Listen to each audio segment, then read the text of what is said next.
Hi guys, welcome to my channel. My name is Courtney and I'm starting up this new YouTube channel. I had one previously that was more focused on music, and I really wanted to just have a place where I could come talk and share some of my stories and experiences and do challenges and things like that.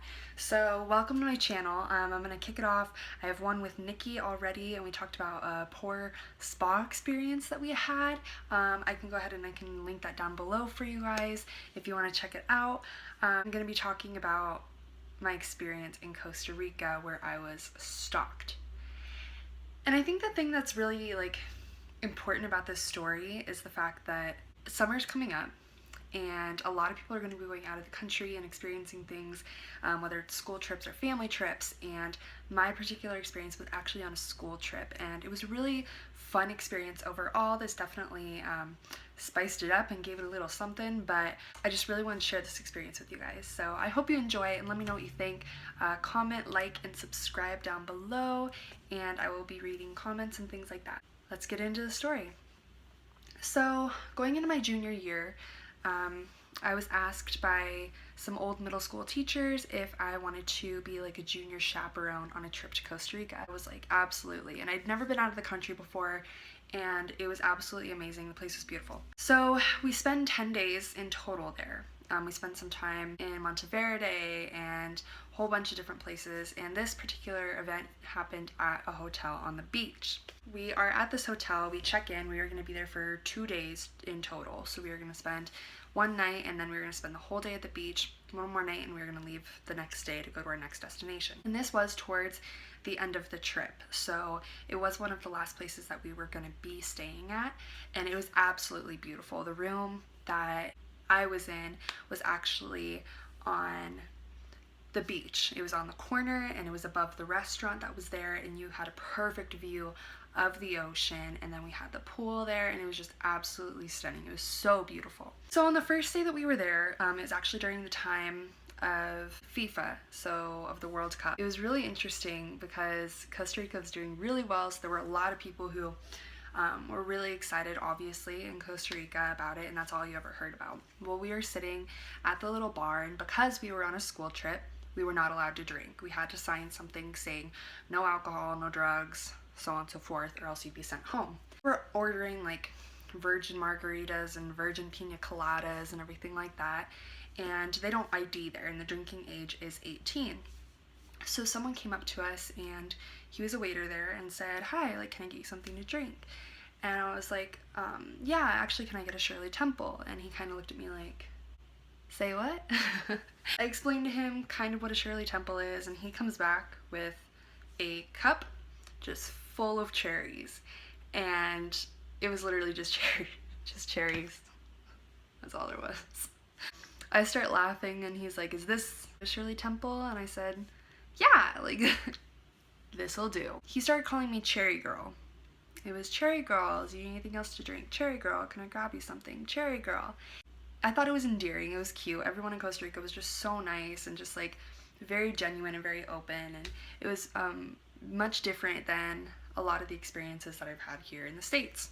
So later that night, after we'd spent the night and we were into the next morning, we were about to go to the beach, and he comes up the next morning serving breakfast, and he's like, Cherry Girl, how'd you sleep? And I was like, slept good. Like, I'm in Costa Rica, I slept like a baby. We end up going to the beach that day, spend the whole day at the beach. When we get back to the hotel, we have dinner, and while all the waiters are picking everything up, all the kids were going to bed for this middle school trip. And since I was a junior chaperone, I got to stay out a little bit longer. I stayed out with some of the teachers. So every night that we were there at the hotel, at any hotel throughout the trip, we had to have a check-in. So before we went to sleep, the teachers came to your room to make sure that you were in bed where you're supposed to be, accounted for. All the kids were going up to bed. We stayed down with the teachers. And because we were junior chaperones, we got to stay out a little bit longer. So we were sitting in the restaurant at empty tables. People are picking things up and cleaning the restaurant out for the night and everything, and a couple of the waiters come over to this girl that I was with the entire time, and they came up and said, hey, like, would you like to dance with us? And we were like, hell yeah. Like, we were in Costa Rica, let's salsa, mambo, whatever you do in Costa Rica. It was really fun though. They take us and they're dancing with us and we're getting our groove on and doing our whole thing, doing some crazy hip stuff and turns, and it was just really insane and intense. I'm gonna call this guy Cherry Guy. Cherry Guy, Cherry Guy, Cherry Girl. I think it makes sense. So Cherry Guy comes up to me and he says, hi, like, can I dance with you? And I was like, yeah, sure, no problem. So we're dancing and everything, and it becomes very intense. And like, I guess dancing in general is pretty intense, especially in Costa Rica. It's a huge part of the culture, and we went to school and a lot of the kids were doing it. It's just a huge tradition. So I can see why it would just be a little more intense than like bumping and grinding, you know, here in the US. The way that he came across, it was just very personal, and just, he made it very intense. He made the situation very intense. I was like, okay, like, we're gonna head up to bed and like do our thing, good night. And so the girl comes with me and she's like, wait, before we leave, take a picture with him. I took a picture with him and I had it on my little phone that I had brought with me. And we go upstairs and we're doing our little check, you know, not drinking alcohol and like bumping and grinding still down at the restaurant. The teachers leave, and where we were, the hotel was shaped like a V. My boobs. Woo! We were on the very end over here, and the teachers were downstairs on the end over here. So we were on completely different areas. We were on the top and they were on the bottom on the other side of the hotel. We had gone all the way down and then up and then across. And after the teachers had come in and, you know, done their check and everything, on their way out, I went to go close the door. Well, all of a sudden I hear psst, psst. And so I walk outside and I'm like, what the hell was that, you know? I look down over the little like walkway balcony and I see Cherry Guy, and he's like standing behind dumpsters. I was like, can I help you? And he's like, come down, like, come down. And I was like, no, like, I have to go to bed. And he said, no, you need to come down. And he was just very forceful. And I'm not that kind of girl that, first off, you speak to like that and try and catcall from an alley with dumpsters. That's just not the way that you're gonna get me. Like, that's just not how it's gonna work out. So I look at him and I was like, no, like, really, like, I gotta go to bed. And he just looks at me, and you could hear the teachers coming out of one of the rooms further down, and they're coming out, and he just looks at me and said, shh. I was like, I know you did not just shush me. Like, I know that that was the one thing that you didn't just do. So I look at him and I go, no, like, I'm really gonna go to bed. Like, buenas noches. I go inside and I tell the junior chaperone, I was like, that dude is like really intense. And it wasn't even like scary. Like, to me, I was just kind of like, I'm struggling with my hair. We're all getting ready for bed. So there are 4 of us in the room, and we turn out all the lights. We're about ready to go to sleep. We know that we're going to be leaving like early in the morning so that we can be driving to the next place that we're going to be going to. All of a sudden we hear the phone ring, and we all kind of look at each other, and then it clicks that it's none of our phones. Like, we're in Costa Rica, we're not using up all our data. Girls start, you know, sitting up, and we turn on some of the lights and we realize it's the hotel phone. And I was like, well, maybe it's one of the teachers and they need to check something out. So one of the girls answers the phone and she's like, hi. She goes from sitting there, you know, just kind of like, what's going on, to just a blank face. And she looks at me and she's like, I think it's for you. The phone, and I'm like, hello? And on the other end of the line, guess who? It's Cherry Guy. So Cherry Guy goes, hey, Cherry Girl, Cherry Girl, Cherry Girl, Cherry Girl, Cherry Girl. Yeah. He said, come down, I want to see you. And I said, you need to stop calling. I was like, I can't come out. I'm not going to come out. I don't want to come out. I told you that. We hang up. And guess who calls back? A second, a third, a fourth, a fifth time. Took it off the hook. So we take the phone off the hook, and we're sitting there, and the girls are starting to freak out because they're like, this is like, now it's beyond weird. Like, there was a line, and I probably should have been like, red flags. Does a girl ever say red flags when she's like around some guy? Because I don't know, maybe it's just me. Maybe I don't see the red flags when I'm in Costa Rica. Yeah, definitely didn't see the red flags in Costa Rica.